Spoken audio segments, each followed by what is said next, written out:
Salut à tous, c'est JB de jbmarcy.com. On se retrouve dans un nouveau contenu vidéo pour vous parler de quelque chose que je trouve extrêmement important, extrêmement intéressant aussi à discuter quand on s'intéresse de près à votre reconquête amoureuse. Pourquoi ? Parce que beaucoup de logiques trop simplifiées fonctionnent. Alors déjà, premièrement, j'ai envie de vous dire que le mot logique et le mot reconquête ne fonctionnent pas main dans la main. On parle de psychologie humaine et tout ce qui est stratégie, tout ce qui est technique, tout ce qui est tactique trouve rapidement ses limites parce que justement, on a face à nous un être qui est complexe. Un être humain n'est pas quelqu'un qui va réagir comme vous l'attendez. Ça peut arriver, mais c'est relativement rare parce que nous sommes des fruits de construction et à partir du moment où votre ex a fait le choix de continuer sa vie sans vous, les expériences qui sont nouvelles sont des expériences que vous ne connaissez pas. L'état d'esprit est un état d'esprit que vous ne reconnaissez plus.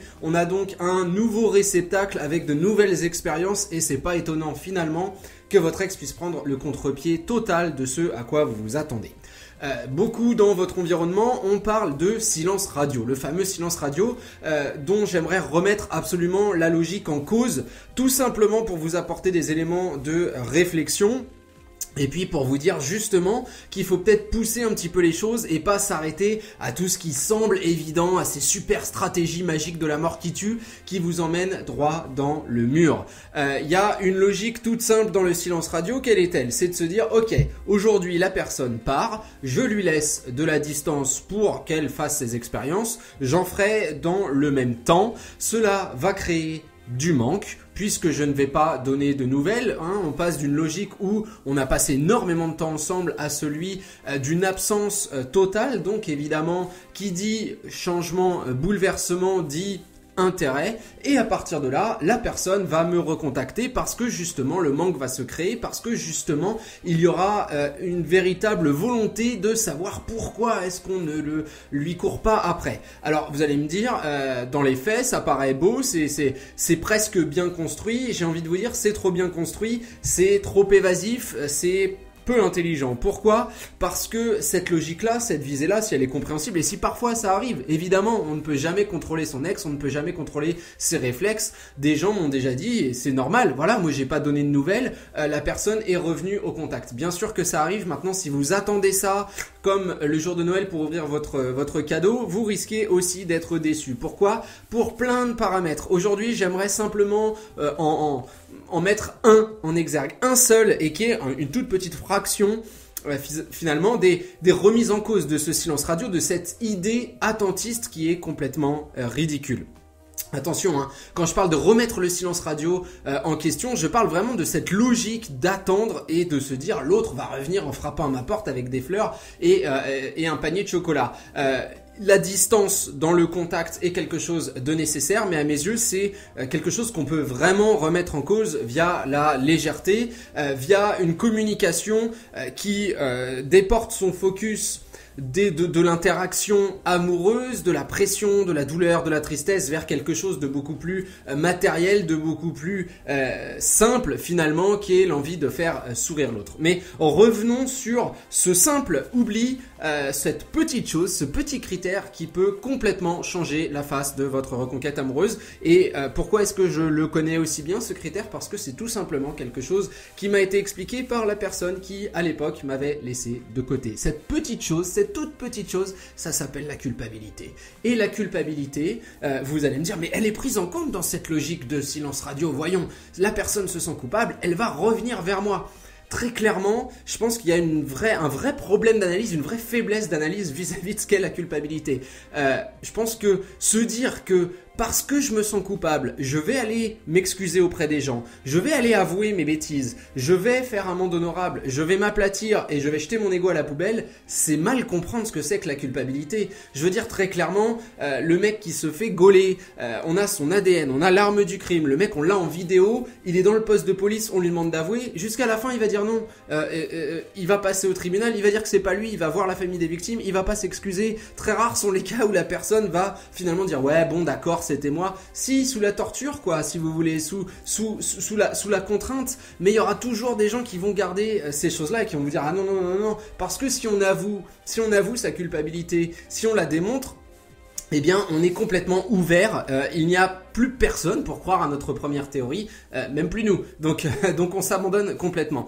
L'autre idée de cette culpabilité, c'est que elle peut créer une empathie qui est une empathie. Alors l'empathie est quelque chose de positif, mais elle peut avoir un effet complètement négatif. Et c'est ce qui s'est passé avec la personne qui était mon ex. On avait deux logiques complètement différentes. La mienne étant que ce qui s'est passé, je m'en fous, rappelle-moi, on n'en parle plus, on continue, ça ira très bien, hein, normal, sans doute votre état d'esprit à l'heure actuelle. La logique de l'autre personne, quelle est-elle? Elle est bien au contraire l'idée de, ok, j'avance, j'évolue dans mon raisonnement, j'avance, j'évolue dans ma vie, et effectivement, je me dis que c'était pas si mal avec toi. Ok, jusqu'ici, c'est probable, c'est possible, c'est crédible. Le moment où je vais te recontacter, par contre, là, il peut y avoir un hic. Et ce hic, c'est quoi? Ce hic, c'est de t'avoir fait justement du mal. Ce hic, c'est de se dire, ok, si je te recontacte aujourd'hui, qu'est-ce que je fais? Je te montre le symbole que je m'intéresse à toi. Je te tends une main et derrière, je suis pas sûr d'avoir la force de te sortir du marécage, de te sortir des sables mouvants. Derrière, je sais pas si je peux faire une promesse que je peux tenir parce que n'oublions pas qu'il y a un pacte, n'oublions pas qu'il y a eu des conséquences à cette rupture. Les parents sont au courant, les amis, etc., etc. On a peut-être bougé d'un appartement à un autre, on a soldé les comptes, etc., etc., etc. Il y a plein de détails derrière qui font que on a une visualisation des résultats de la rupture amoureuse et une culpabilité qui nous dit voilà, après tout ce que je t'ai fait, aujourd'hui venir te contacter, c'est presque une nouvelle insulte parce que derrière je ne suis pas sûr que ça va marcher. J'ai fait une première erreur qui me dit que j'en referai pas une autre. Et comment tu vas apprendre les choses? T'étais déjà bouleversé la première fois, qu'est-ce qui se passe? Tu vas te jeter du pont et je vais avoir ça sur ma conscience? C'est quelque chose de très compliqué. La culpabilité est un sentiment qui peut nous faire agir dans un sens ou dans l'autre. Il y a quand même plus de chances qu'on se renferme sur soi. Quand on se sent coupable, on va pas crier sur tous les toits qu'effectivement on a fait une connerie. C'est le genre de truc qu'on va garder pour soi et qu'on va pas forcément justement avoir envie d'utiliser comme un phénomène de changement. On va plutôt se dire ok, là-dessus je tire un trait parce que j'ai mes douleurs, j'ai mes peurs, j'ai toutes ces choses qui sont liées à cette situation, à cette personne et je vais aller ailleurs. Combien de personnes connaissez-vous qui finalement fuient leurs problèmes? Bah vous croyez que c'est pourquoi? C'est par culpabilité. J'ai fait des conneries, je m'en vais à l'autre bout du monde, à l'autre bout de la France, à l'autre bout de la ville, à l'autre bout de la rame de métro si vous voulez voir les choses plus courtes, mais je me barre le plus loin possible parce que je veux pas affronter cette chose-là, cette personne-là, ce critère-là qui me fait me sentir mal. La culpabilité est un mauvais sentiment, c'est pas un sentiment positif, pas besoin de sortir de Saint-Cyr pour comprendre ça. Et évidemment, se retrouver face à, entre guillemets, la victime de nos méfaits, c'est pas toujours quelque chose de facile. Alors oui, certaines personnes vont complètement assumer ces choses-là, d'autres beaucoup moins, et c'est pour ça que se dire que je vais attendre que mon ex revienne comme par magie, c'est quand même une logique qui revient à finalement mettre tout votre tapis d'un coup, à attendre et à vous dire ok, avec un petit peu de chance, une bonne carte va sortir. C'est possible qu'une bonne carte sorte. Pour les joueurs de poker, on gagne parfois lorsque la dernière carte sort, on se dit oh la vache, j'avais une paire de 2, je me fais un petit brelan et là bam, je gagne le truc. Ouais, ou pas, où il y a rien qui sort, où c'est un roi et puis l'autre type qui avait juste un roi, il a une paire et il vous mange tout cru.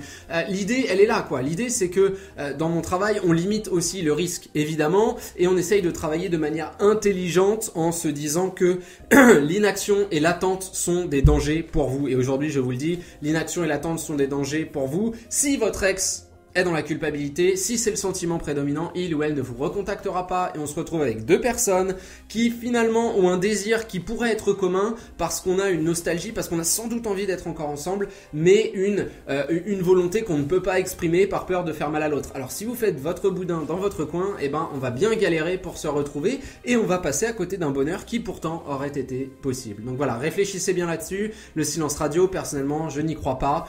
On peut parler d'un timing aéré, mais une communication complètement absente en se disant ah ouais non mais moi doigt en éventail, j'attends qu'on me rappelle. Bon courage avec cette idée là. Bref, je vous laisse réfléchir là-dessus. Comme d'habitude, si vous voulez du contenu supplémentaire, vous n'hésitez pas à vous inscrire à la newsletter. Il y a un lien sous cette vidéo que vous pouvez liker, petit pouce bleu, ça fait toujours plaisir. Je vous dis à très bientôt, on se retrouve rapidement pour une prochaine vidéo, du prochain contenu. Si vous avez des questions aussi, des thèmes de vidéos que vous aimeriez voir traités, n'hésitez pas, les commentaires sont là pour ça. Je vous dis à bientôt.